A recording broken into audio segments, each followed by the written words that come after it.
We're launching Grow. Grow is a framework for our discipleship, which helps us live in the story of God and to develop as disciples of Jesus. Grow is a series of daily, weekly, monthly and yearly habits which act as a trellis for our lives, helping us to grow in Christ-likeness and into the people that God has called us to be. Each group of habits focuses on a different aspect of our discipleship. Our daily habits focus on our discipleship and our relationship with God through the Bible and prayer. Our weekly habits focus on our engagement with the church community. The monthly habits are devoted to helping each of us to develop deep and honest relationships through our new groups called Tables. The yearly habits are about stopping to reflect and review our journey with Jesus. The habits in Grow are provocative, but they're not prescriptive. This isn't a one-size-fits-all or cookie-cutter approach to discipleship. Instead, we want Grow to be an invitation to think creatively about how we can weave these kinds of habits into our daily lives and consider them in the light of our age and stage and our learning styles. You can get involved by downloading a copy of your Grow guide at bay.church/grow or pick up a copy in church.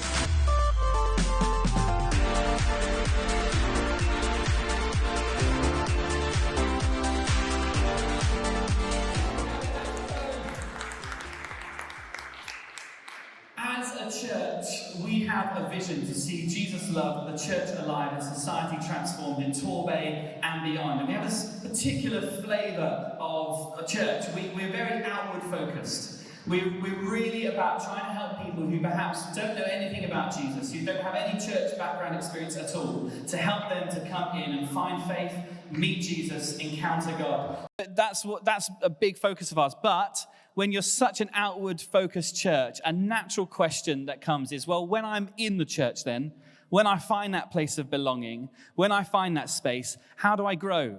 How do I grow in my faith? And for those of you who are like really mature in faith and have been a Christian for maybe a long time, it's like, well, where's my place in Bay Church? How do I grow? How do I develop my faith and develop as a disciple of Jesus?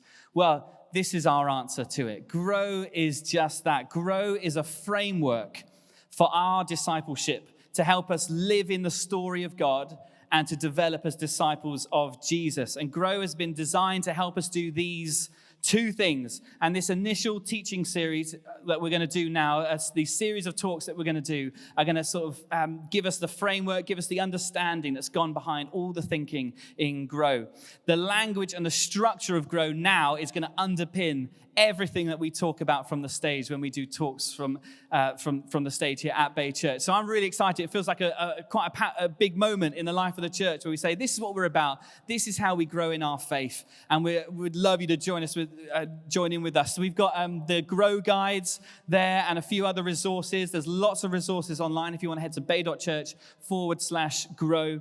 We'd love you to take part and join in. And just to say, some people, when we've been teaching this and when we've been telling people this is coming, this is what we're going to be doing, they said, is this from we're part of a network of churches called HTB, and it's like, is this like a HTB thing, and they're sort of like rolling it out. No, this is specific, this is bespoke to Bay Church. This is our thing. This is ours. And we're going to take it, and I really hope that we are going to grow and we're really going to develop in our faith together as we do this. But why grow? Well, our individual and our corporate transformation is at the heart of what it means to be a disciple of Jesus. Paul in 2 Corinthians says that you and we are being transformed into his image with ever-increasing glory. As a result of this ongoing transformation, then, we begin to reflect more of God's character, more love, more joy, more peace, kindness, goodness, faithfulness, gentleness, self-control. God's desire is to reshape us and help us to grow in his likeness. So we are all growing. One way or another, you and I are growing. I remember when Bez, our oldest son, was 3 years old, and he once turned to a friend of ours, and he just said to them, hey, do you know what? I'm growing every day. And we're like, that's true. Actually, bless him. He was, and he is growing up every day. There's no question about it. Every day, he's learning something new. Every day, he's growing physically. He's growing mentally. So the question for Fiona and I about our parenting and about Bez is not really like, is he growing? That's not the question. The question actually that we ask is, well, who is he growing up to be? Is he growing in the right direction? How is he growing? And for us, it's just as true. The question isn't whether or not we are growing, but it's more, well, which direction are we growing in? Is it the direction that we'd hoped for our lives? Is it the direction that we believe God has called us or wants for us? And so this morning, I want to focus really on the first key element of grow, and that is what we're calling the trellis. The trellis. Grow, as we said, is a framework.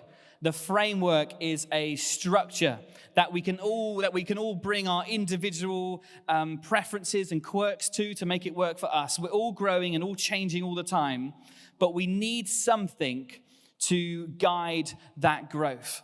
There are two books that have really helped form and shape the content of Grow. Those first two books, they're by the same person, Justin Whitmore Early.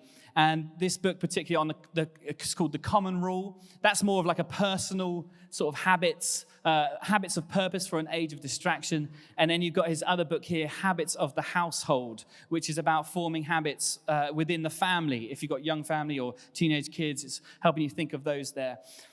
Grab yourself a copy of this if you want to from wherever they sell books.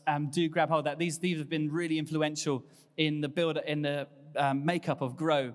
But also the two books that have really inspired just specifically my talk here this morning are these two here. James Clear, Atomic Habits, a great book, an easy and proven way to build good habits and break bad ones. And then this other book here from a pastor in America, one of my favorite pastors, Craig Groeschel, and his book, Divine Direction. Just to give you a taste, just to give you an example there, if you then buy this book and you think, well, Matt just ripped off the whole book there, I have. But I did it so you don't have to, just to give you that's exactly what I've done. But Justin Whitmore, in his book, The Common Rule, he uses the illustration of a trellis to describe what habits can do to help our growth in our Christian life. He describes how his mum once planted a Carolina jasmine plant in the garden. Anyone know what that plant is? I had to Google it to see what it is. They're climbing plants. They're plants that climb. And they need a structure to guide the growth. Without the structure, they just sprawl out all over the place. And they can actually damage other plants. And they don't actually thrive themselves either. So his mum planted it against a wall with a trellis. I think we've got an example coming up on the screen. The trellis enabled the plant to grow in a healthy and beautiful way, to the beautiful plant that it needs to be, rather than a complete mess that's all over the place.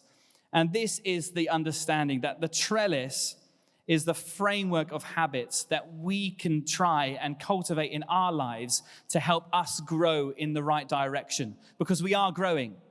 We're growing whether we like it or not. But are we growing in the right direction? We believe that this stuff here, this grow, is going to be the trellis that's going to help guide us in the right direction. Our lives' trellises are the small habits that we have every single day. The early church fathers and the early monks in the very early century, they had a thing called a rule of life. A rule of life. The Latin root word for the word rule is regula, which literally means regular or rhythm. You think, well, rule of life, that sounds quite restrictive. That sounds quite demanding. That doesn't sound very fun, does it? A rule of life. But here's how a rule of life was understood with that root word. A rhythm that supports and helps us as we try to live a Christian life. So it's not a set of rules to live by, but a set of rhythms to live within. Rhythms that lead to growth. So why do we think habits are so important? Well, the pastor who wrote that book I shared just a moment ago, Craig Groeschel, he says this. He says, successful people do consistently what other people do occasionally. Successful people do consistently what other people do occasionally. By success, we mean whether something worked or it didn't, whether it's working or it doesn't, whether that's finance, whether that's fitness, whether that's food, whether that's our success in our friendships and our relationships, and then I would suggest our faith as well. I've found it's those who have somehow secured a level of consistency in their practices or a level of consistency in their approach to life that they just seem far more grounded, far more successful, take me for an example. Here we go. It's going to be both a boast and a self-deprecating example. So my fitness is massively improving because I'm now consistently running 6 days a week, and I have done for the last 6 months. I'm not losing any weight though, because I'm still consistently eating those chili heatwave bag of Doritos and those dairy milk chocolate buttons all the time. I'm consistent in 2 areas, and they're leading to very consistent results. Sean Covey says that our habits will make or break us. We become what we repeatedly do. I'll say that again, it's going to come up on the screen. Our habits will make or break us. We become what we repeatedly do. It was George Orwell reportedly once said, he said, at 50, everyone has the face they deserve. Because we are in part the product of our habits and our choices. And so if it's okay, I want to get really, really practical. This is probably going to be the most practical talk you've ever heard me give here at Bay Church. But I want to get really practical because why is it so hard to stick at habits? Why is it so hard to sometimes even start new, positive, good, life-giving habits? Well, here's the first thing. We focus on the what, but we don't understand the how. We focus on the what, but we don't understand the how. When you think about growth, we all have similar goals. Those similar goals will be about improving. But those goals will be, I want to get better. We want to grow in influence. We want to grow in our impact. We want to make these changes that bring about positive and life-impacting change. That's what we want. We want to grow. We want to be better. No, I bet none of you started the term this year saying, do you know, this term, I'm going to get horrendously in debt. I'm just going to really not think about how I spend my money. Or some of you think, this is the year that I'm going to get diabetes. I'm just going to eat so much bad food. That's what I'm going to go for. We don't have those goals. We all have very similar goals. Every Premier League team starts the season and enters every game with the same goal in mind, winning. They want to win, but not every team wins. James Clear, in that book, Atomic Habits, he says this: we don't rise to the level of our goals. We fall to the level of our systems. Winners and losers have the same goals, but goals don't determine success. Systems do. Systems do. Not every football team's going to win the Premier League. Not every football team's going to win the game just because that's their goal. But it's the system that wins it for them. It's the Pep Guardiola system. It's the Mikel Arteta system. It's the De Zerbi system that leads to success, not the goal itself. Seagulls. And so, if you want to grow in your faith, and if you want to grow in your relationship with God, that's the best goal you could ever have, to grow in your faith and to grow in your relationship with God. But we need systems in place that are going to help us to do that. Systems that help build up our faith, that help us draw closer to God. Habits that help us practice God's presence in our lives. Even practices that help us learn and hear the voice of God. It might be that growing in your faith is hard because maybe you feel distant from God. That's your current experience. Or maybe there's this overarching narrative that God's angry at you and you're the recipient of all God's anger and wrath. It might be that faith is difficult because perhaps you feel isolated, perhaps you feel alone, perhaps you don't feel part of a community. It might be that faith is difficult because you just feel a little bit stuck. Maybe you don't feel like you have the drive or the motivation for anything. Well, in business terms, they would say if you want to change the results you're getting, you need to change the systems that are creating those results. John Mark Comer, another one of my favorite authors and pastors, he said, your systems are perfectly designed to get you the results that you're getting. So it's not a goal issue, it's a system issue. It's a habit issue, it's a structure issue. In the same way with our faith, we need a better system to help us grow. So that's the first thing. We often focus on the what, but we don't understand the how. Secondly, we don't see progress fast enough. We don't see progress fast enough. Growth takes time. But you and I, we want that immediate impact, don't we? We want to see immediate results from the things that we put into practice. We want it now.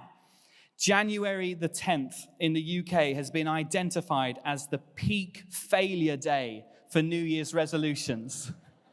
Peak failure on the 10th of Jan, 10 days in.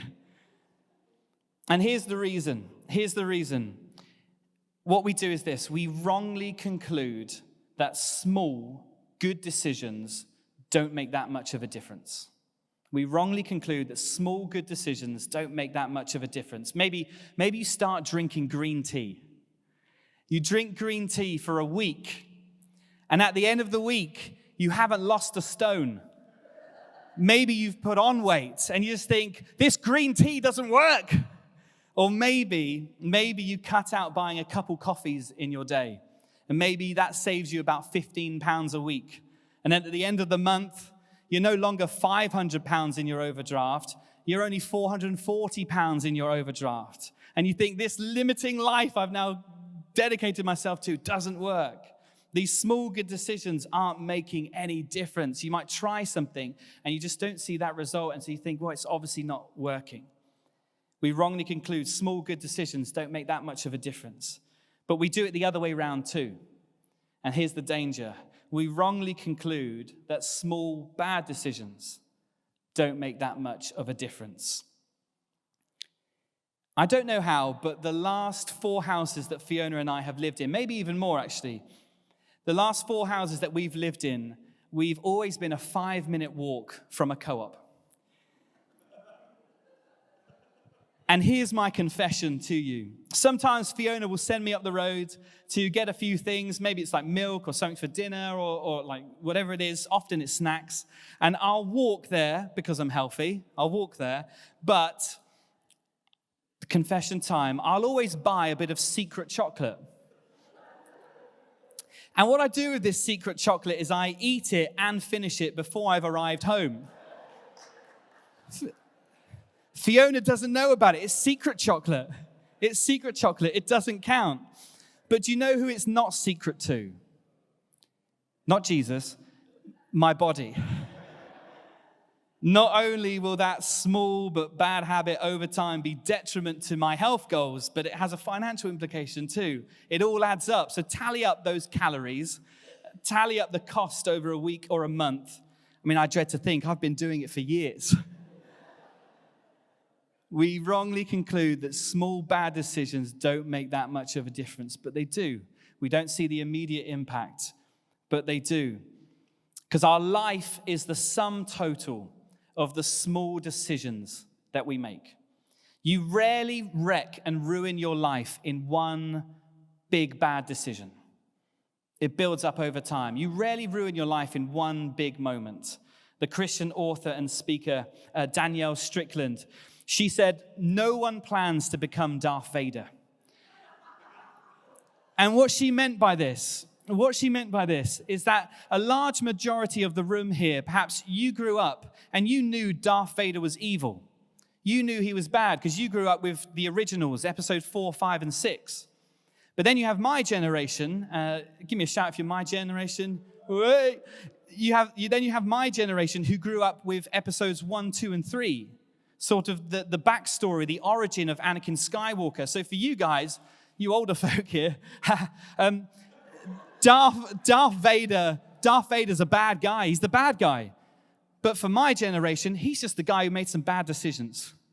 but consistently over time made some bad decisions one after another. No one sets out to become Darth Vader. No one sets out to get into debt.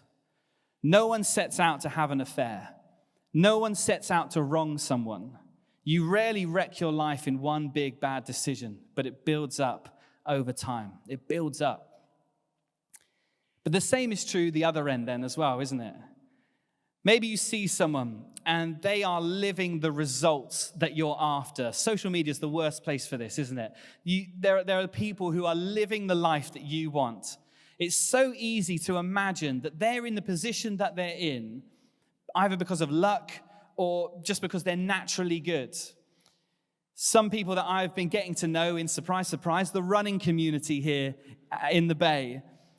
And there's some really fit people that I've been getting to know, and I'd love to be able to run the times that they run. And even though I know this stuff, I begin to find that I think, oh, well, they can do that. They can run that fast, or they can run that far because they're just naturally gifted. Or, they just woke up one day and they ran a 16-minute 5K. That's what they did. But I think that even though it's not been true of my own running, even in the last 3 months, I've seen huge progress in my running. On Monday, I ran a new personal best over 10 kilometers. And there it is. Sorry if this feels self-indulgent, but I ran a new 10K PB, 43:13. But 3 months ago, I ran my first 10K. There's me and Matt there. And I ran a 45-minute 10K in Exeter. And 3 months difference between these two runs. And so this is me on Strava. But this is all the runs in between those two runs. That's all the work it took to get to that place. It's the things that no one sees that bring the results everyone wants. It's the things that no one sees that gets the results everyone wants. We only ever see the butterfly. I'm not saying I'm a butterfly, but we don't see the work that's done in the chrysalis.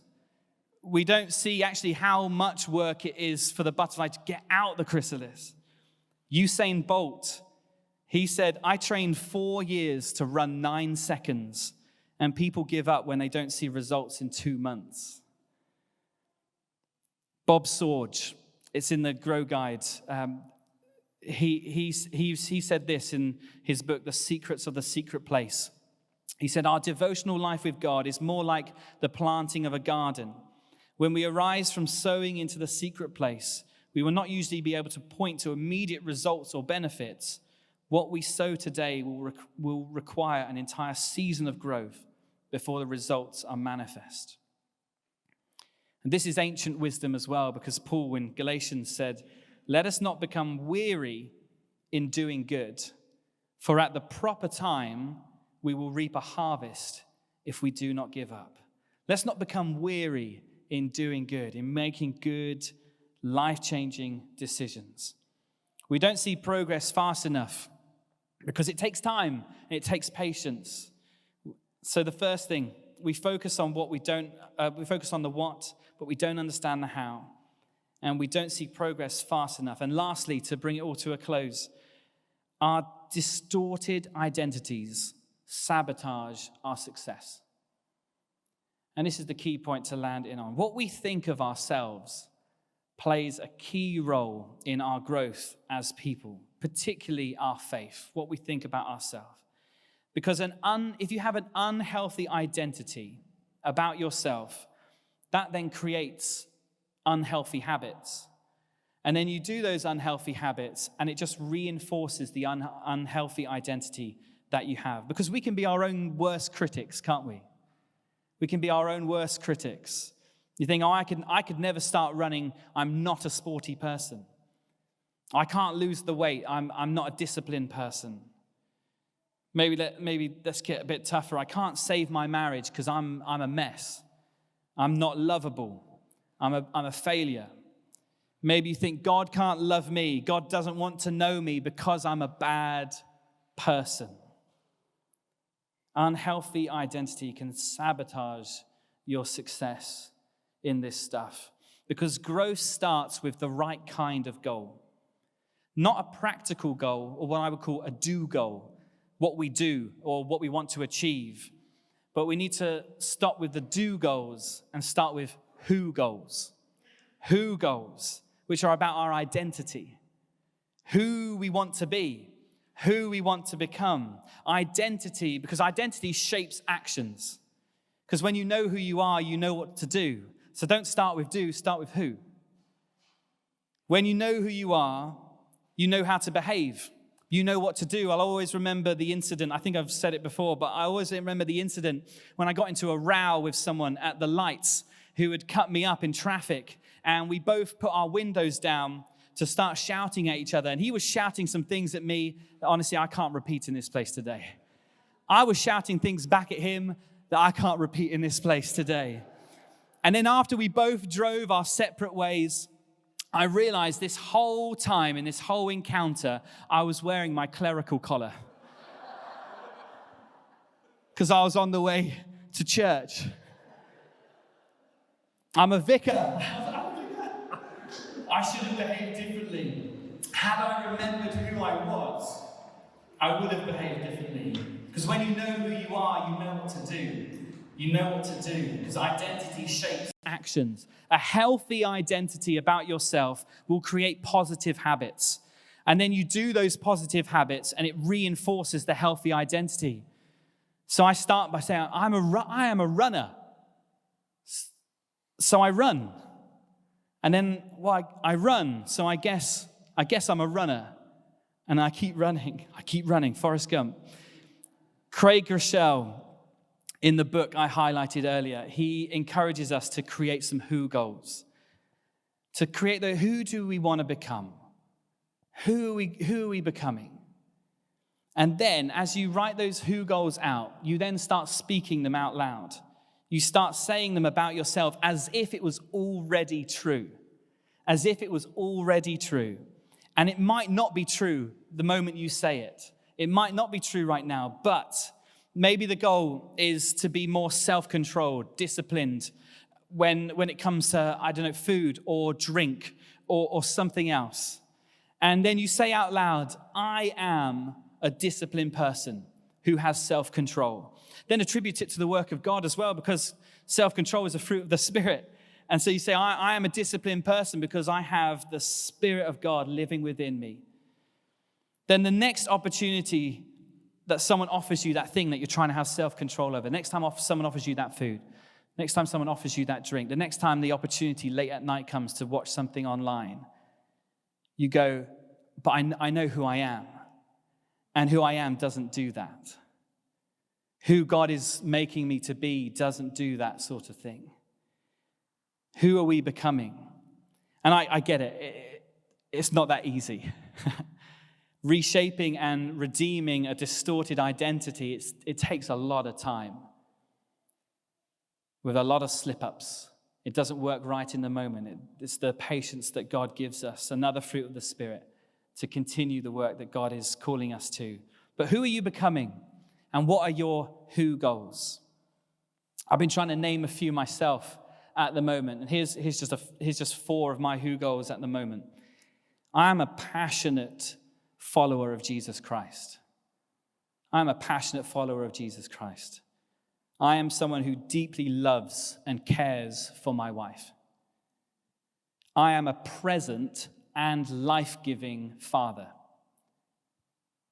And I am an encourager and a raiser of leaders. That's just a few.